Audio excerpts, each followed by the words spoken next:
What's up, guys? Welcome back to the English broadcast of the LPL. We're here for our final game of the night between Suning Gaming and Invictus Gaming. And that's right, we're going to a Game 3. Invictus Gaming currently on match point, essentially 1-1 after Suning Gaming managed to bring it back in that second game. Now, apologies, Analyst Desk, you guys were talking about the Shy coming in. He's not coming in. Duke is going to be reigning right here. You can see him on the left side of your screen right now. So, this is Invictus Gaming doubling down on their top laner. Caps lock on, press F, pay respects for the Shy, pay respects for Invictus Gaming. Are you calling it? Are you calling time of death right now? You're saying that Suning are going to take the 2-1? This seems like a bit of a flip from previous Roskurian. No, I still believe that Invictus Gaming are going to win. And frankly, I believe that they should have won game number 2. Credit to Suning, though, where it was due. Invictus Gaming, they set up the spike, and they fumbled it, and then Suning just threw it right back even harder. So how do Suning Gaming replicate that success from Game 2? Because you're absolutely right. It felt like that should be a game that Invictus Gaming win. We saw that massive fight in mid lane, and it just all went wrong, and then it was a push into a win. But also, Suning set themselves up to the point where they had the tools where if a throw happened, they had both hands in the air ready to receive. They just need to make sure that they continue along this line of versatile compositions. Yes, it was a gold funnel composition, so a lot of people will be like, but they were just relying on the gimmick of the 8-11 strategy. But they still had a lot more options. They diagnosed some of the problems that they had in terms of their 5v5, of their skirmish, of how they were playing the game, and it gave them more win conditions as opposed to the very narrow win conditions that they had in game number 1. So coming into game number 3, I like this train of thought. You know, if it's the same gold funnel strategy, go with that, do what works, do what you've practiced and you're comfortable with, but ultimately, just be able to play the lane phase. Have superior matchups on some aspects of the map. Be able to play a side lane. Be able to play the 5v5, the skirmish, because Invictus Gaming are going to throw everything in the kitchen sink at you. They have had very well-rounded compositions. Respect as well to the mid lane of Fen. In the game 1, he went for the Gaston, his old one trick, and then in the second game, immediately moves to the Braum and an adaptation, which has actually been banned in this third and final game, alongside Swain and Tarek from Invictus Gaming, so targeting Fen. On the opposite side, it will be the Zoe, the Camille, and the Lulu ban towards Invictus Gaming, with a first pick of Vladimir.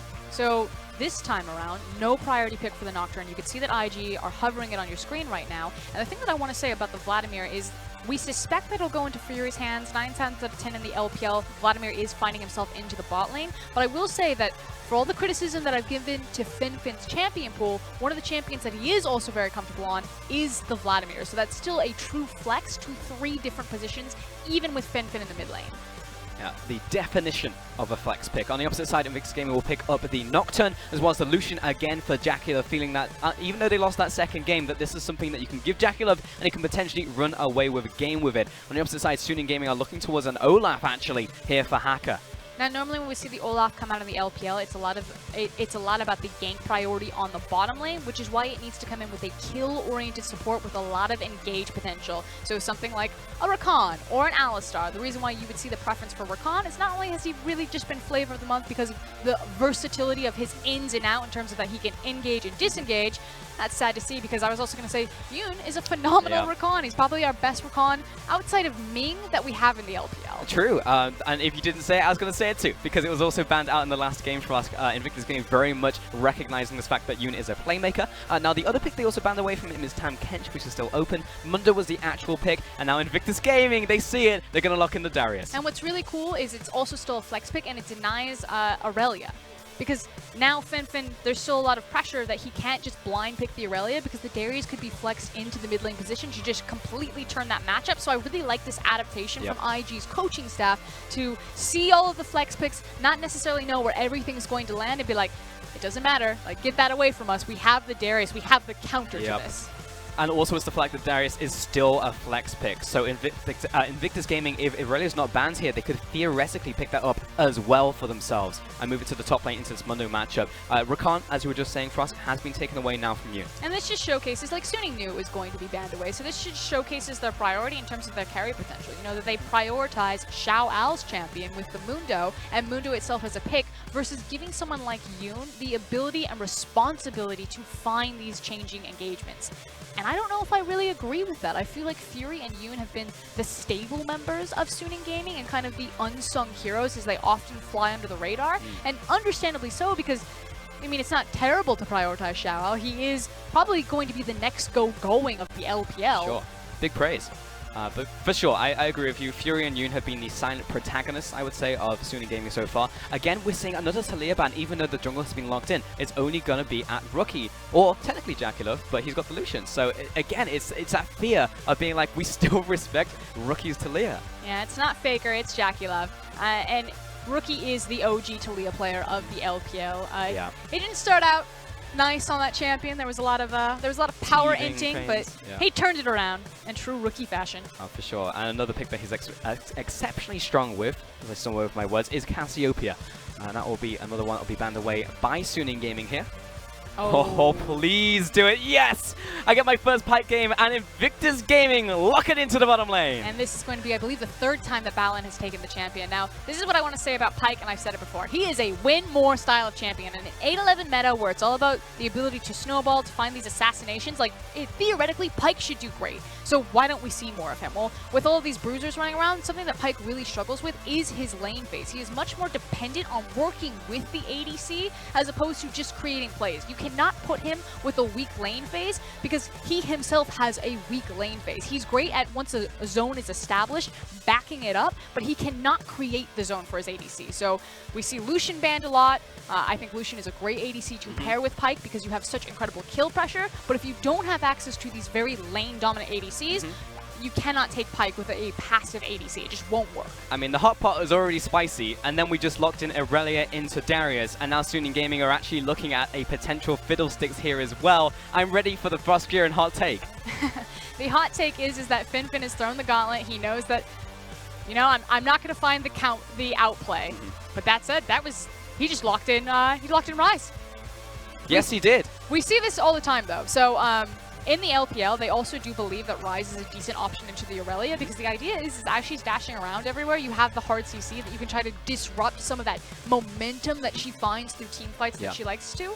And it could just be, again, you know, we have Duke. He feels more comfortable. We're going to prioritize the Mundo into Darius matchup or Duke on the Darius champion. And then also maybe Rookie just feels more confident like, hey, you know, I could take the Darius and just absolutely dunk on the Aurelia, but I can do okay with the Ryze, and we really want the utility that this champion's going to bring. Because the other thing that he brings is consistent hard CC. And the other thing is, now that I'm looking at Invictus' composition, like, these are some pretty strong lanes. I mean, in the mid lane, Aurelia, yeah, shocker, right? Aurelia does it pretty well into Mages in general. She has an okay matchup into Ryze, but then in the top lane, this is absolutely a Darius winning matchup. You're looking at the bottom lane as well into double Mages. I mean, the turning point for Aurelia versus Ryze is going to be on first back. That one hurts. Tyr into Sheen, get ready to get blasted. So it is going to be, how does Rookie play the early lane phase with consistent CC at level 1 through 3? Maybe Ning gets off an early cheeky gank to try to tip the balance into Rookie's favor, and then after that initial back, when Aurelia has first ingredient buy, that Rookie just plays it very safe until he's tanky enough or can outmaneuver the Aurelia outside of just getting blasted at level 6. See, I'm actually feeling it from both squads though, because I'm looking at Suning Gaming right now. I like the Fiddlesticks into a melee support. I also like it, I love it actually, into the Darius and team fight. Then you look at mid lane and you've got the Aurelia playing, as you said, into the Ryze. It's going to feel good, but also the pressure allowing an Olaf in. You can also move to the bottom lane, and then at the same time you look on the other side and you've got a Nocturne who might actually get outpaced. And this is what we wanted from Suning. We wanted versatility. You know, they have power points in the lane phase, these big windows that they could play around. They have scaling potential into a late game. They're great at a 5v5. They also have the capabilities to play side lanes. So it feels like they kept getting closer to multiple win condition avenues. And by the time game 3 rolled around, we locked it in. Yep, we got that. And Suning Gaming have a shot at the crown right now to take out Invictus Gaming. Man, what an accolade that would be for Suning Gaming to find the kill shot onto Invictus Gaming this early on into the split. Would be amazing for them while we're still in intra-conference play. And then later we'll be moving into cross-conference play. And the fairy tale may be coming to an end for Invictus Gaming. You know, we might need to start rewriting the story, because to go from Super Team, one of 2 in the LPL, to dropping to Suning Gaming possibly, this isn't a good look for IG. Now, I will say that pressure is on them because, again, they have 3 best of 3s this week, including RNG. So this could also just be, you know, if you're facing Royal, you're probably more interested or looking down the barrel at that matchup versus someone like Suning. But I have to put pressure. I have to have higher expectations. This is a Rift Rivals team. going into Rift Rivals, this was supposed to be our MSI representative. If this was Royal, I'd be just harsh on them. Sure. And they didn't even play the Shy. And that's the other thing, right? And I'm just mad about it. I deserve to be mad, Pulse. It's okay for us. We could absolutely be mad about the situation, but maybe that's it, right? Because they had 3 series this week, then they're going into next week, then it's Rift Rivals. Maybe they're saving the Shy, right? It's just like, hey, we get it. If we drop this series, it's not going to be big in the long run. We'll do almost an RNG where it's just like we'll dock some of our points in the early part of the split, and then we'll come in swinging at the end with the Haymaker. And that might be what they're looking towards with just saving the Shy, honestly, because we know he's in the arena. We know he could have come onto stage, but right now, with all the threats that are above and in front of them, when you have RNG and Rift Rivals on the horizon, perhaps that's the mentality. And it's just, I'm no longer taking that as an acceptable excuse for them to be like, things will turn around once they have the Shy back. No, you've had the time with Duke now, and it's not just Duke or the Shy missing that are causing these problems. That was, you know, macro, mechanical, micro mistakes, multiple pieces breaking down, multiple people having their time in the spotlight in terms of the throw for Invictus Gaming, you know, that target selection, diving that tower, going too deep, and then throwing it all away on a game that they frankly should have won. So just a small issue on stage, the game failed to start, which is obviously a problem if we want to play some League of Legends. So the teams are just getting back into the lobby, and we're just simply going to launch again. So hope for a better result the second time around. So it should be hopefully an easy fix on this one. We're just going to have to wait just a couple minutes. Of course, man himself, Duke Nukem on your screen chewing bubblegum, so let's hope he's all out of gum soon. I'd like to see Duke flex on some people. I'd like to see Pyke really step up. We've seen it a couple of times in the LPL. I haven't been too impressed with the champion. Yep. Just reminded that JD took that previous game on the opposite stream over LGD, so congratulations to them. And you were talking about good old Duke Nukem in the top lane. Now he's got his bubblegum back. And I think this is Duke's special power, right? Because I remember when I was first coming back over to the LPL last year when we were in Australia, right? And he was just like, this guy in the top lane chewing bubblegum and taking names, and that's all he ever did. And he was on his gangplank pick all the time, and it was a baller. I absolutely loved it. Then he just kind of lost his spark. And he also lost his bubblegum. So now it's back, and I'm like, okay, Duke, what have you got for us? What is he able to pull up in the top lane? Because remember, he's got himself a Darius into a Mundo. Stats aren't great, Pulse. Huh? If you compare Xiaoao to Duke, Xiaoao does 30%, it's technically 29.1% of his team's damage share, and his most played champion are things like Singed, Mundo, Ornn, these tank champions. Duke's damage share is 19.1. 10 point% difference. And his #1 played champion is Aatrox and Gangplank. Damage top laners, yeah. Again, you know, some of his team are like also damage threats, so you're going to be pulling some of those damage numbers away, like if you're Jackie Love. But no, I get the point that you're saying, Frusk, and now is the time. Too big a threshold. Now is the time for Duke to push beyond his limits and show us what he's got, because he is set up for success. And again, I understand. Invictus Gaming's turmoil isn't only because of Duke. Everyone has had their moment. Duke is doing his job. You can go back, you can watch the tape, like, what more can this poor man do? And frankly, I don't know, and that's the problem with Invictus Gaming. I just have a lot of question marks. We keep giving them the benefit of the doubt. We keep defaulting to trust. But it feels like for me, Team W and IG, they're really on the cusp before I'm just ready to take it away. Frosk, like, bringing WE into the conversation right there, and it's actually difficult not to bring them into the conversation, because right now they are without a win in the Western Conference. And yeah, you can actually start putting Invictus Gaming in the same category if this slip continues to fall. Especially when Rogue Warriors are doing so well. You know, we're in the race towards Worlds. We've got Rift Rivals. You'll see IG there, as well as Rogue Warriors, but Team WE and IG are not the same contenders that they once were. And maybe IG bounce back, maybe Team WE can rebuild in time, but Rogue Warriors are just full steam ahead and showing so much more versatility than both those teams. A new era, honestly, and I think this started last split when we were, you know, rebuilding, etc., and we saw new teams really show what they were made out of, you know, and teams like Rogue Warriors who have just kind of come out of nowhere. They're a bunch of misfits, essentially, and we called it the Revenge Tour, you know? They just went around just kicking ass and taking names, and you had someone like Doinby and SMLZ there, the dynamic duo, and it's just like, these are teams to be excited about out of the LPL. But at the same time, you have teams like Invictus Gaming. It's just like, we need those teams to also step up to the plate. And an issue is that we haven't seen a lot of IG. Again, Yeah. haven't played for feels like an entire week now. They've got 3 best-of-3s they're going to play this incoming week, which is essentially half their conference. Conference of 7 teams. They're playing half their games in this 1 week leading into Rift Rivals. Good news, ladies and gentlemen. We are loading into the game, and Rookie looks happy. He's like, yes, we're loading in. We're getting in. Hooray. You had a lot of time to sit down with Rookie Pulse. I did, yeah. He is a amazing. He has amazing mentality, but also he is just as amazing as a singer.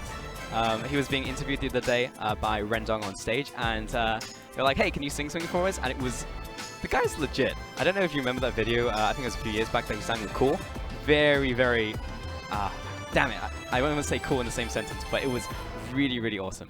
So yeah, if you haven't checked out Rookie's stream, definitely check it out. He often sings and also sings to his team on stage. He is definitely the morale, the guy holding the banner as we get into our 3rd and final game. Let's see if our crowd here can actually just a boot start this game for both teams and give them a little bit of a pep talk with this cheer.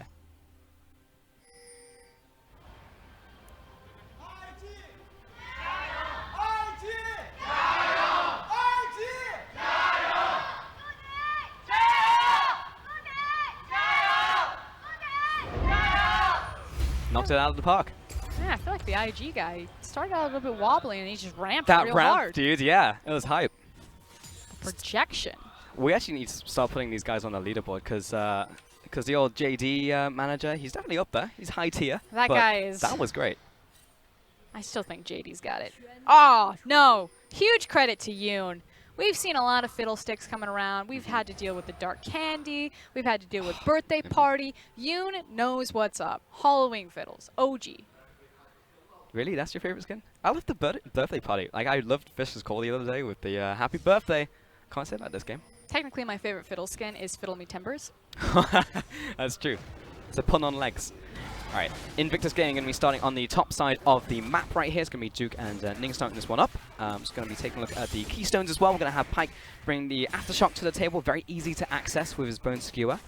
And the Fiddlestick's going to be doing the same, of course, with his Terrify. And we can talk a bit about Pyke, especially as our observer is looking down bottom. Now, the thing about Pyke is, again, I consider him a win-more champion, but he's not someone who will save a lane phases, especially partly because his level 1 is actually fairly weak. He basically has his Tug. It's still not quite as devastating as someone like Thresh with his death sentence. Is a little bit better alongside someone like Lucian, but I played Pyke pretty repeatedly with Rusty, and the idea is okay, you need to wait for me to have abilities. We need to step forward. Like, the communication has to be on point because he's not a guy who creates zone for his ADC. He's a guy who just enforces the zone. So you have like your Leonas and your Alistars, and they step forward in the lane, and they're just like, step 2, I dare you. And then it's the ADC that enforces that zone. Pyke, it's almost the opposite. It works in tandem. With Lucian and Pyke, they both have to go forward at the same time because if they're ever misaligned, you just turn and blow Pyke up. Yeah, the Bash Brothers, and it's got to be like that, both reading from the same page. But we'll look out for it in this laning phase as we get to see the early pathing out from the junglers.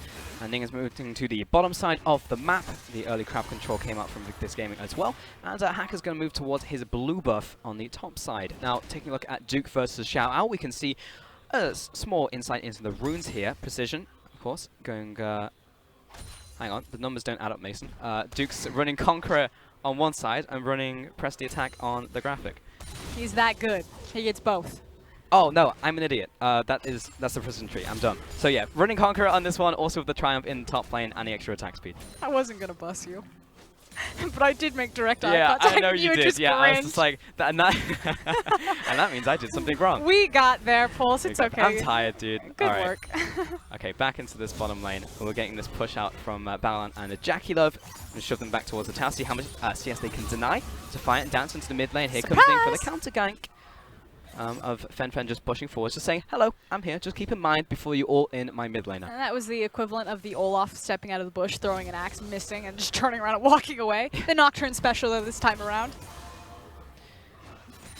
And again, just bringing this one together, the slight advances to Jackilove and Baolan is tangible. It is down there in the bottom lane, but Fury just trying to farm up on this Vladimir. And of course, Fiddlesticks trying to get to level 6, you know, to the point where he could really start to affect these skirmish. And that is what you can really do to a bottom lane with the nice RNG bounces there onto Jackalope. I mean, the thing is Fiddles was a great pick into this, so hold on. We'll see if Hacker actually connects with his Q. I mean, Rookie has to hard commit onto the top side of the lane, though he is out of mana, so there is a possibility, though Fen has to instantly land this Flawless Duet, and I don't think Hacker's feeling it. It's also the fact that he's just covering for Fen being that far forward into the lane and suspects that Ning would be in the area, which he guessed right. He's right on the money, and Rookie's going to take a hit. Ning with the fast reaction, though, throws out the Dustbringer, pokes down Fen, but Hacker, as you said, he's here just to push in the minion wave. Fen's like, not even going to risk it. You take the last 2 minions, I'm going to head back to base for my first recall. That was the don't you ever talk to my son again. Yeah. Pops out the bush. Almost from both sides, you know, Ning came out there as well. So speaking again back towards the Fiddlesticks point, I love it as a pick and a pike, and again, this is why we really haven't seen a lot of priority, because Fiddles is just going to come into this lane, and he's going to push early with his Crow, and just be super obnoxious, and it's going to buy enough time to bridge Vladimir to get enough points to where then he's just going to push. And at some point, even though Lucian is a great skirmisher and has a lot of kill threat in this lane, especially alongside Pyke, if Yoon and Fury are playing it correctly...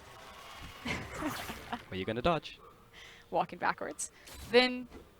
there should never be a point where they die. They'll just wait until they have superior wave control and just constantly manipulate where the wave's going to be, either keeping themselves safe or shoving it in, creating opportunities for Hacker or vice versa. Yeah, and then it says, like, really, when does the Pyke pick start to pay off? Like, of course, it's going to be great into that Mundo, you know, execute him before he can get his health back. It's Baolan. What I would love is that if he took an early back and then ran from spawn to mid lane, and then capitalized on the consistent hard CC into a Q. That's what I would like to see from Pyke. And also it's Baolan, so there's a very high possibility of that happening. We know his propensity to go towards the mid lane.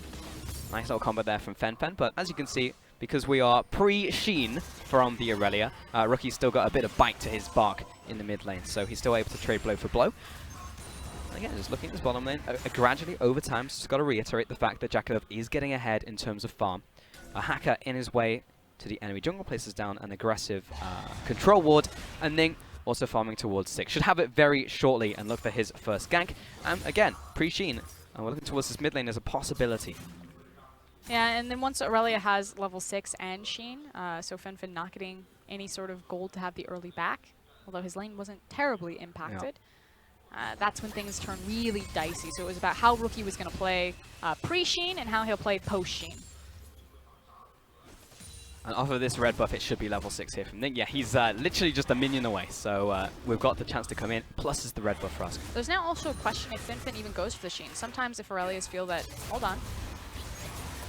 He's Vladimir, he's okay, but he's just chunk below half, and he doesn't have access to the minions, so he can't get health back off of this second charge of the Q. And it's perfect because it bought me enough time for Fen to go back and finish my point for me. Sometimes if Aurelias feel that they don't have the kill pressure, especially against someone like a Nocturne who's already going to be level 6, so they don't want to try to go for the all-in with the Sheen and dive that deep down the lane. They go for the Phage.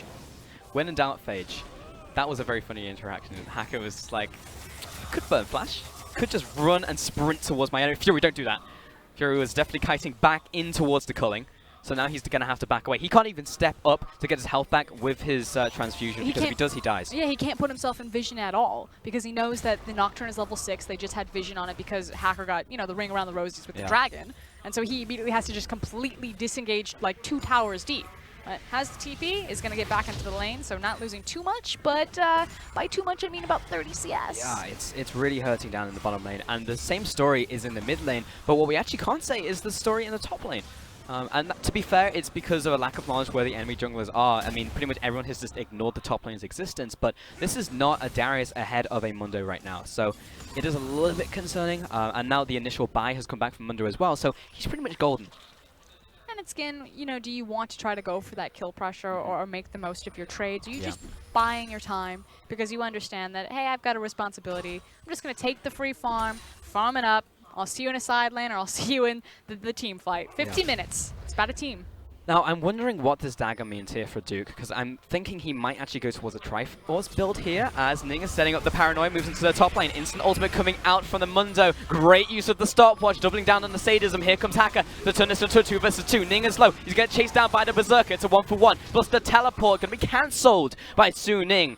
And Duke, he's feeling it. He's got the flash. Doesn't commit to this one. Didn't have the ultimate on reset. And he also recognizes that Hacker also has his flash, so wants to retain that because then he has even more kill pressure on Xiao. And so we talk about it, you know, just because Duke didn't have a massive advantage in a matchup which normally is favored towards Darius didn't mean that there weren't ulterior motives. So allowing the wave to get stacked in, pushed into him, just biding his time, knowing that his jungler wants to cash in on some of this matchup action.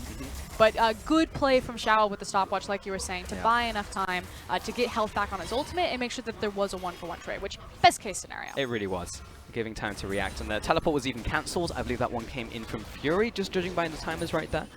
So even managed to conserve that one, and well, Defiant dance over the wall for the blue buff take there from Fen, moving back into this mid lane. Now, you're right, he is moving towards the Phage, so it's going to be less kill threat in the mid lane, but Rookie's going to take this opportunity to start kiting towards the bottom lane, or start moving towards this bottom lane. He took Scuttlecraft. He did take Scuttlecraft, that's what I was just about to say. That is a criminal offense.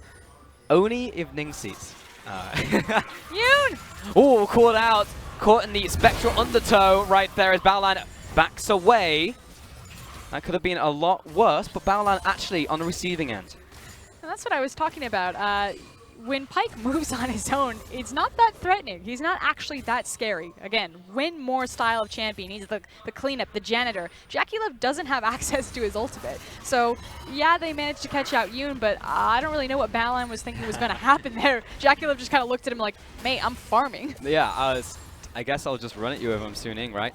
Meanwhile, on the top side, speaking of Suning, they are actually going to start off the Rift Herald right here, and there is priority actually coming in from Xiao out through the top lane, and actually from Irelia as well. But I believe Invictus Gaming have a beat on this situation, because Ning is moving towards this bottom lane. They just want to force this tower. They want the objective down. They want to unlock this bottom lane. No minion wave, and actually this fizzles. Rookie's going to be caught in rotation here by Fen, but he's not feeling it. He hasn't backed in a long time. This is still just the components of the Fade, so he's not going to commit to it. And also he knows that Ning is hovering around the area. This is very interesting that IG didn't choose to trade anything for this. So the fact that they had TP available on JackeyLove, why not even go for the Dragon? Because I understand that, okay, you know, I don't want to try to take the Dragon right now. The back is more important to me. But if I have TP, I could just grab my back and the Dragon too, because we know that they took Rift Herald. Yeah. So, curious movements coming out right now as Hacker just catches the criminal in the act, red-handed, but he's already out the door, out the window. So Ning's going to say, see you later, mate. I'm going to move towards the bottom side of the map. We just know each other are in the area right now, as JackeyLove is going to be enough for him to take down the bottom lane tower all by his lonesome, get all that gold over to himself. And it's going to be first tower of the game to Invictus Gaming. Yeah, and ultimately it pays off. They get the back, they get the TP, they get the tower, and the Dragon too. So IG just playing it cautious, slow, not forcing anything. Had their cake and ate it too. Yeah. 50 farm almost advances in the bottom lane. That is absolutely gigantic. I mean, look at the item difference right now. I mean, Fury's just gone back and he's on components. He has boots, a ruby crystal, Nomad's medallion, and like some consumables plus a Duran shield versus a full Blade of the Ruin King from JackeyLove. That is the American college lifestyle right now. That is like some macaroni and cheese, cup noodle, and you cut up some hot dogs because you got to get fancy. You've eaten this for 3 months straight. You gotta change it up. Put some hot sauce in there, maybe some ketchup. Combine it with the ketchup, yeah. Yep. Delicacy. And now he's just picked up the Iron Boots of Fervor as well. So yeah, it's definitely just calling it scraps right now if your name is Fury. On the opposite side though, JackeyLove maybe gunning towards the potential Black Cleaver build on top of that, looking to really double down on the fact that Invictus Gaming, and he knows it, are ahead in this game and trying actually to punch hard in this mid game and really start to solidify a potential win here. Stop Suning from ever finding that set play, ever getting ahead in the early game and smothering them out of this game. And then the issue is the itemization and the break points for Suning. You know, you have to think of where are their windows to actually make some sort of counterplay, and it is on important buys like the Trinity Force. But if you look across their items, no one has a completed item. Invictus Gaming are at a huge advantage right now, and frankly, could just move to wherever they want on the map and try to force fights or take objectives for free. Now, the one caveat to that is the fact that Hacker does have this Rift Herald currently, and now it's about 50% on its capacity on about 2 timeouts. So it's like, where is this going to go? Are you going to throw it in top lane, mid lane, bot lane?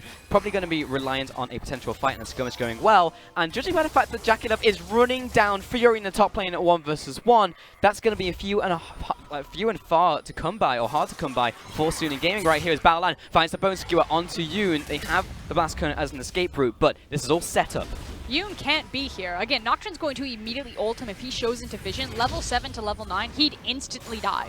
So, IG, I actually think that they should have forced that tower right there. This is 3 times now in a row where, again, Invictus Gaming ultimately make the right play, and they do get what they want. But to me, I just feel it's so slow. It's not as bloodthirsty or as aggressive as we normally see for Invictus Gaming, how they made their stance. And to me, that reads as kind of suboptimal. But I'm just used to the LPL playstyle where it's fast and furious and bloody, and this looks like a completely different team to me. It's skittish, that is for certain. I mean, part of that's from Suning as well, as FanFan just gets chunked in half. Because they are literally our Fast and Furious team. Hell, they have a name, they have a player called Fury. Like, this is the team, and they've also been slowed down. But part of that is from Invictus Gaming. Now, then it comes down to scaling. It's like, who's going to do better into the mid-game, to the late game, these later fights? Because I feel it in my bones that this is going to be a longer game than we're used to. Can still see them poking around, however, looking for some plays. You asked what was going to happen with the Rift Herald. Looks like it's going to be a responsive defensive Herald. Yeah. Just Shelly's going to go for a walk. Yep. Going to have a nice wander through the forest. I've seen Shelly troll some teams, man, if you place it in the jungle. I've seen people like drop in the top lane. Yeah, and then she's just like, I don't know where to go, and then walks mid lane. You're like, are you serious right now? But Shelly's going to make her way to the mid lane and look for the charge. It's going to be stopped here by Rookie. Yoon. But Baolan in rotation. Instant jump away there by Baolan. And he's back to Jackie Love. Really nice reactions coming in from the Pyke player. Yeah, not even forced to use the flash there, of course, using the jump itself. And where'd Shelly go? Guess what? She's dead. Rest in peace. We'll see you next game. But Invictus Gaming flash forward in from Yoon. Going to double down onto Rookie. He flashes away, finds FanFan. Locked in place. He also flash away as well. And now we're firing down covering fire from Jackie Love. Everyone backs away. And finally, Invictus Gaming starting to find some of that bite, forcing these plays. Again, they have big power spikes right now. They should be able to take what they want on the map. Now, I don't know if I agree with funneling 5-man into 5-man over a mid-tower. ARAM's not really how I would break this one down. Play a side lane. What are you doing? We're on Butcher's Bridge, man. We're just like, let's go. Let's fight. Let's push it back and forth. Like, look at Suning's composition. You have Vladimir and Fiddlesticks and Aurelia and Mundo. Like, they want to be grouped up. It's pretty clear what that composition is going to do. They're going to lay the Hammer Plague out, run around. And even though they are just now getting some item breakpoints in terms of like the Trinity Force, the Hemo Plague's still going to do a lot of work there. So why would IG look at this and be like, we basically have item advantages and power advantages in every single lane. I know what we'll do. We'll make the best possible scenario for Suning, and we'll try to force it. Yeah. That's all sarcasm, by the way. No, I got that. Sometimes maybe you need to do the /S just at the end there, Frost. But, no, I gotcha. This is what I wanted from the beginning. Thank you. Here it is. Paranoia coming in. Teleport down onto the tower. Might be enough to dissuade. Vanguard's edge coming through, though. Double disarm of Baolan and Jackie Love. But FenFen not choosing to go in on this as Xiao Ao leading the charge. You got the TP. You got what you came for. Quickly rotate it mid lane and just start throwing these creep waves into the towers. Do not let Suning sit back and get valuable gold onto their carries. Take the momentum. You have the ball, Invictus Gaming. Go for the dunk. Go for the layup. Go for anything right now. I mean, that was a potential play right there. And again, you said they took the TP. What can they do from it from here? We're 17 minutes into the game. Baron's going to be spawning in a couple minutes. A fatal mistake in the next couple minutes could he's on cost a ward. more. Baolan, once again, potentially being caught out. But there's the Spectre Undertow once again. Jumps away.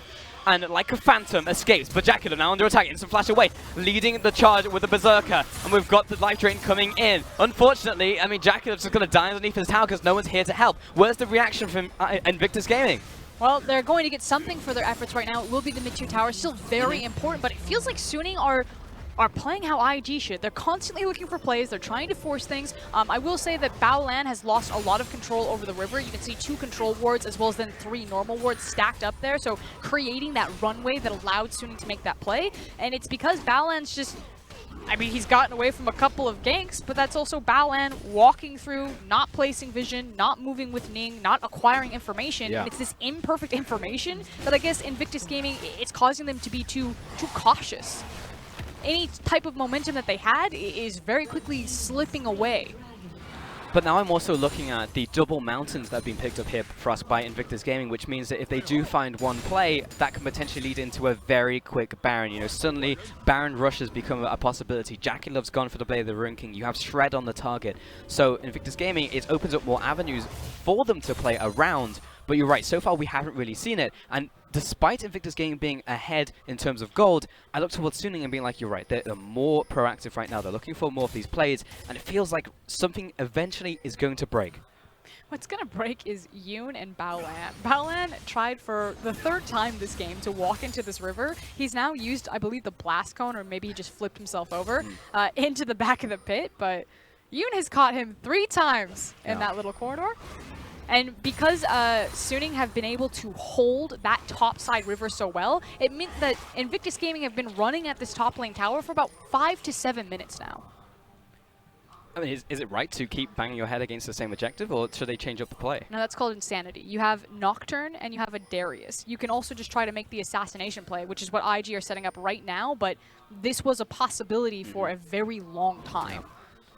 Slow to the play, and we're back to it. Ning, I think he's out of vision. I mean, no pings have gone down. Yeah, he absolutely is out of vision right now. So if Fen jumps forwards like that, Duke, if he finds the apprehend into the potential follow-up. Oh, I think he's just spotted him now. No, this is perfect. Look at the ping. So the ping goes because they suspect that someone's rotating, and so immediately Invictus Gaming pull back and they say, okay, we don't have vision on Suning. And again, it's this idea. They are playing with imperfect information, and it is causing IG to be scared. And so they are missing windows. Like, naturally, we see everything, but the players, they assume that Suning are there, so they don't want to force these plays.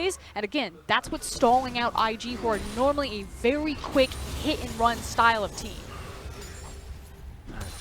Wow, Ning is staying. He was actually recalling for a little bit and actually chose to stay. But Fenfen's coming down. Can he double down on this? Here comes the paranoia underneath the target. No minions to run to now, Fen.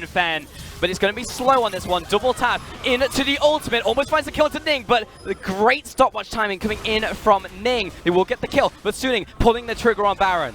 Duke has TP. Hold on. Jump forwards, looking for the kill onto the AD carry right here. Light Drain comes forwards, and all the flashes to lock down the AD carry. Goodbye, Jackie Love. The vision game is an absolute joke from IG right now. They decide to commit bottom, but they don't have the control over the Baron. Of course, Suning are going to make the play off of Fin's beautiful stall. Yes, he falls down, but it was enough to give them access over the pit.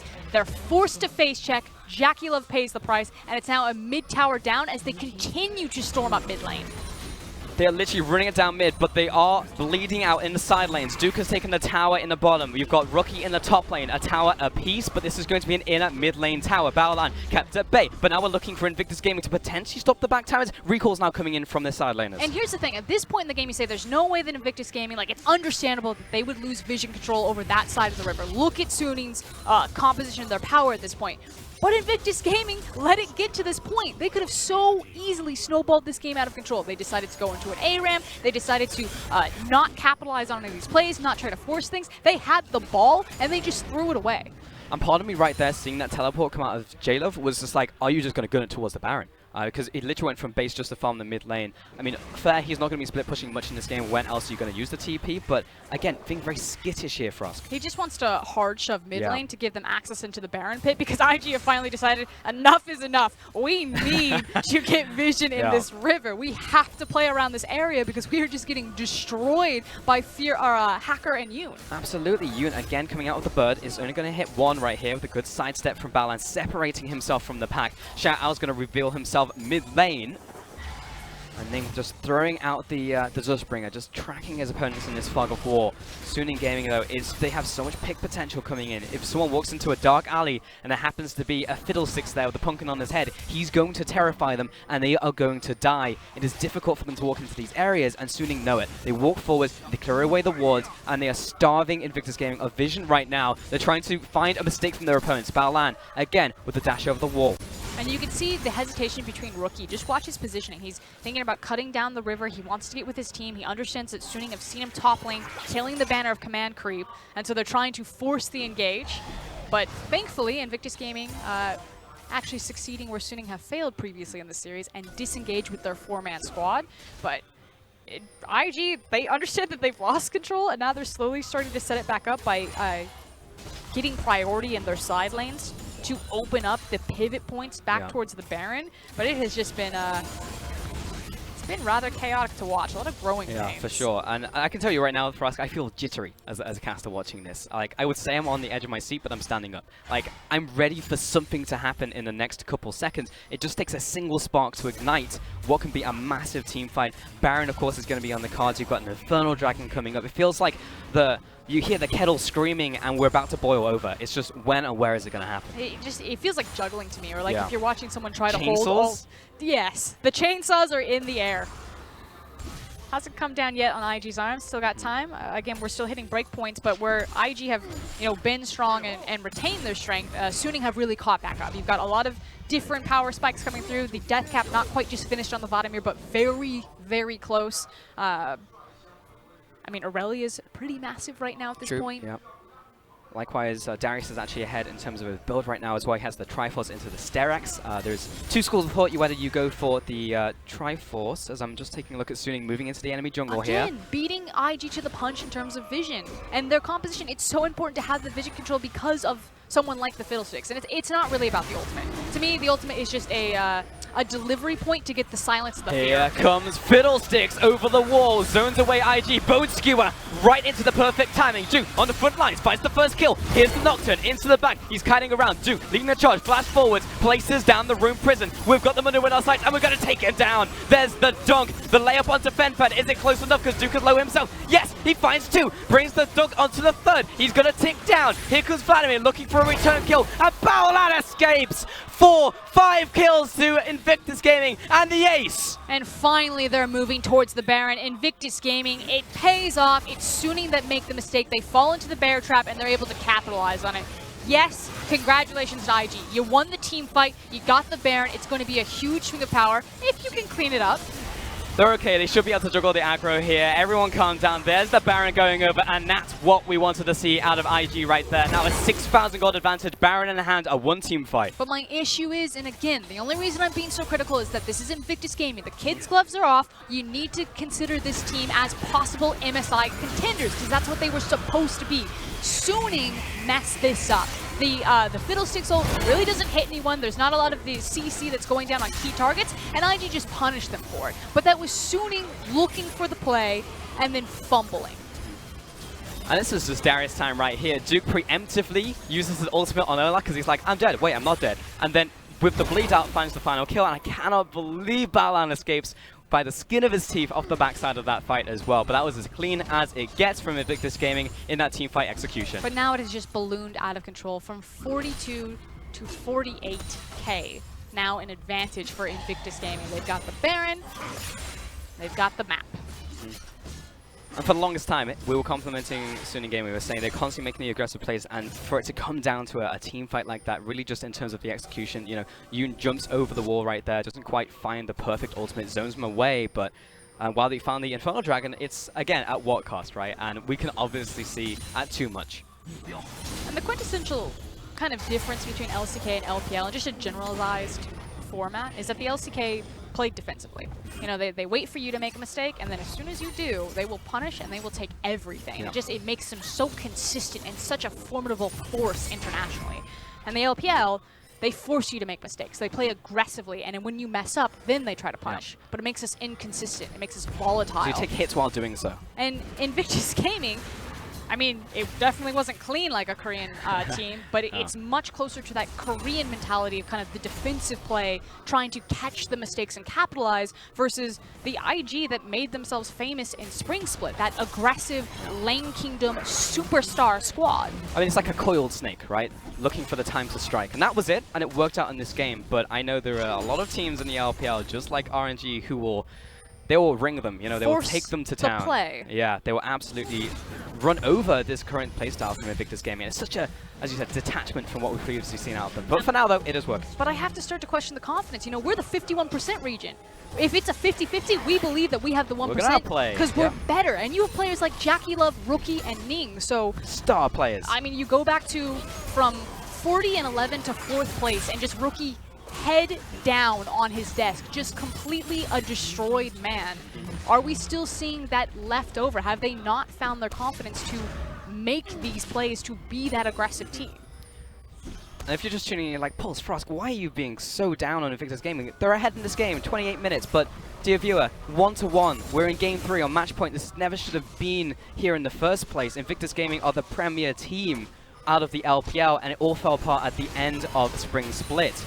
So for now, it is still, you can see it as a failure, but Invictus Gaming, if they take this win right here, it will be a good first step back to redemption. And I'm happy for Suning capitalizing on the mistakes, but again, this wasn't that, you know, Suning were just outplaying IG. They just capitalized when IG made mistakes. It's kind of the difference of, is a team playing better or is a team just playing worse? Yeah. And for the Invictus Gaming losses, it was just IG playing worse.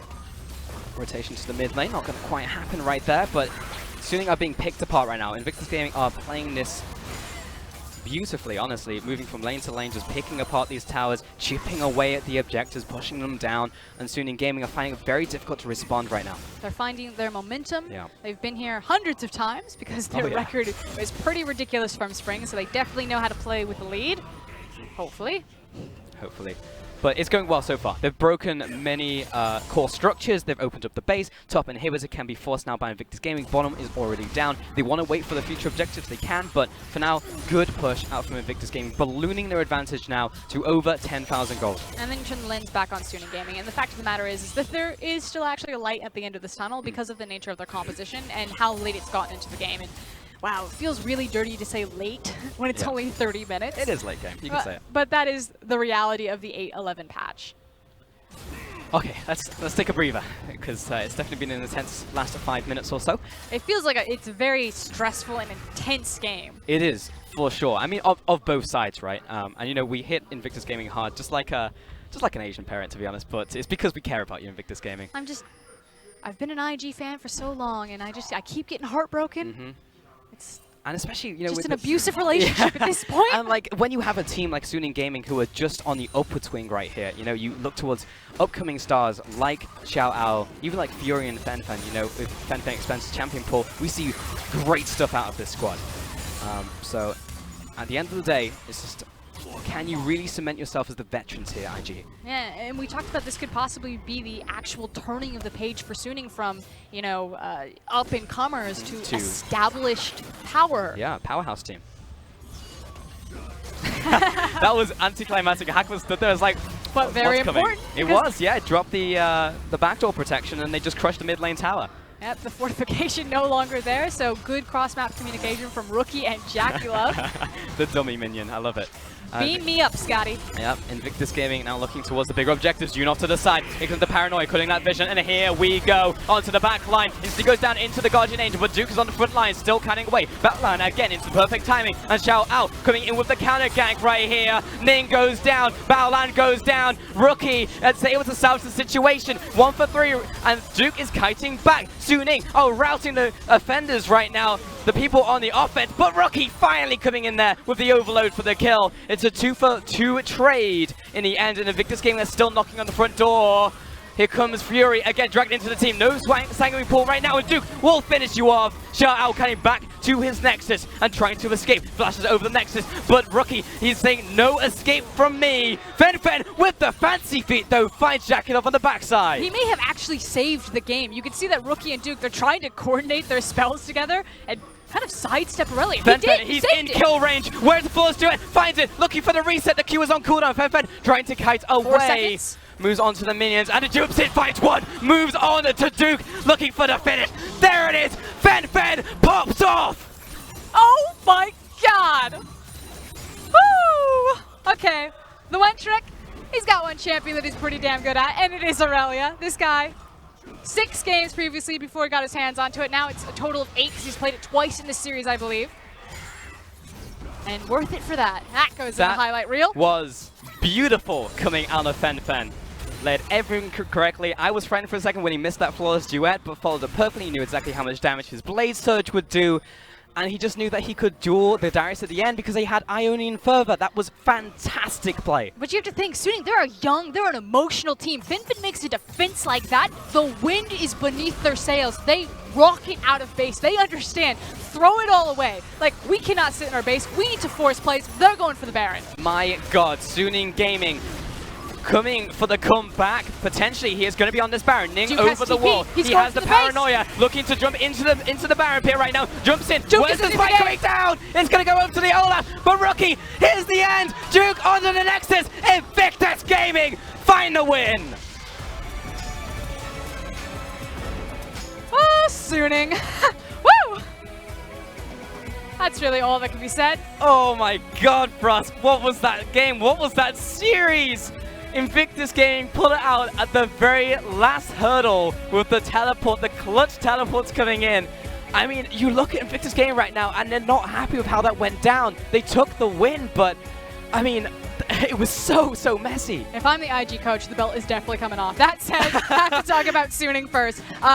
Said the word emotional, gonna follow up on that. They are blinded by their greenness. Again, very young team. They got the massive hole. They're like, no, do the Baron. They're not keeping track of the teleport timers. They're not keeping track of the fact that Duke is gonna be back up. It looks like such an obvious play, but when all you hear in the comms is Baron, Baron, Baron, Baron, Baron, you're just gonna run towards the objective. So that's what we're saying. It's about the experience. But I like the bloodlust because you can't teach that. That heart, that fire, that's either there or it's not. And Suning have it. Now they just need to rein it in and figure out how to master it. It's just full Braveheart, honestly. Looking at how they played that one out. Full Kled. Full Kled. Multiple times over that series, we saw Suning make these just hard decisions on the spot. Everyone was behind the play coming in from them. And oh my god, I'm still reading off of that Irelia play, man. Like, that's what gets me going. Fen completely demolishing 3 members of Invictus Gaming right there in the defense. Oh, look at that gold graph. But that's the thing. Look at the gold graph. The game should not have gone like that. Invictus Gaming, they could have been so much more powerful. I feel like they're going to look back at this game and be like, okay, the Pyke pick, probably not great for us. It really hurt our vision. They were unable to walk into the top side of the river. It stalled them out a lot. It meant that they were playing with imperfect information, and they didn't want to go for the play. So it's hard for me because I love the old IG. Yeah. I love the bloodthirst, but I understand. If you don't know where everyone is, you don't want to risk it, it's game 3, play it slow, and at the end of the day, you did get the victory. But it's not in the flash that I like. I'm an LPL caster through and through. I want to see the bloodlust. I want to see the Invictus Gaming return to power, and that was like C tier IG. I'm waiting for S. Frosk, I am all out of words, so I'm going to send it right over to Alistair. Take it away, guys, and to close out the day. Is that duct tape? Did Pulse just have duct tape in his? That's how he tapes up his hair. That's actually what it works. How it works like so that. his roll was low, which is why his hair is no longer silver right now. Maybe. Might, I don't know. Yeah, We'll have to ask him about this once the cast is all done. But let's actually break down what we saw here because we got to get into the picks and bans for this. Okay. Frost was furious over the course of the game. But let's actually break into what IG did right and before we get into a little bit about what they did wrong. I want to defend IG a little bit. I think there's a reason they played super slow. Oh, yeah. And the reason is this. Because if you have that ban pick, there's actually really no way you lose in the late game. Yeah. It's actually really hard to lose in the late game. Like, this is what happens. Suning ran a full bruiser composition. They wanted to go in on the enemy team comp. Everything's looking good. You got the Olaf rushing in. You got the Aurelia. You got the Vlad. And then you realize you don't have any engage. Yeah. So if you look at that we'll entire slow them with game, the Mundo or the Olaf. Yeah. Oh, I guess that's it. That was a 30-minute game. Suning never managed a single engage. Yeah. So I think they really missed the mark with the Fiddlesticks right there, and that really caused the game to kind of snowball entirely in Invictus Gaming's favor. Again, Fin's champion pool is very predictable. Rookie did have the counter to that, and also I feel like they took the Mundo a little bit too early. That should have been an Ornn pick, and this composition would have been fine.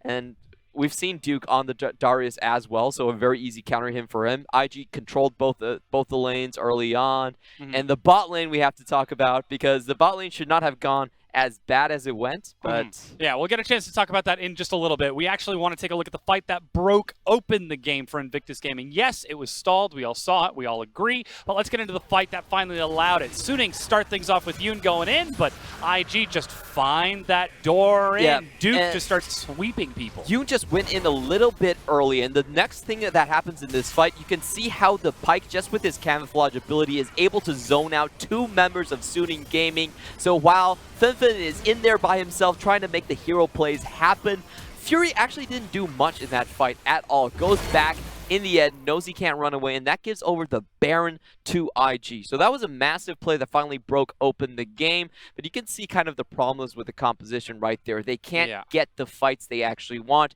There was never a fight, a 5v5 team fight, where they were all in onto the Jackie Love on Lucian, where they could finish him off, and that's what the Bruiser composition wants to do. There was that one pick at the Baron that Suning was able to find, but a pick is not a team fight. That doesn't equate anywhere near the same amount of gold or the net potential. Our MVP will go to Rookie in that game for his performance on that Rise. We saw him destroying people in that team fight at the Nexus. And, of course, I'm sure that call to teleport back door with the Darius, I'm sure he had something to do with it. If he finishes the back door, you have to give the man the MVP. That's the rule of League of Legends right there. I also want to harp on his creative play, getting the minion, realm warping it underneath the tower. Yeah, just to get 3 autos. Yeah, just to get the armor and magic resist off of that tower and instantly take it out. That was brilliant. I'm calling it the Rookie plus realm warp. I'm calling it the Wookiee. The Wookiee. Yeah. The Whelm warp.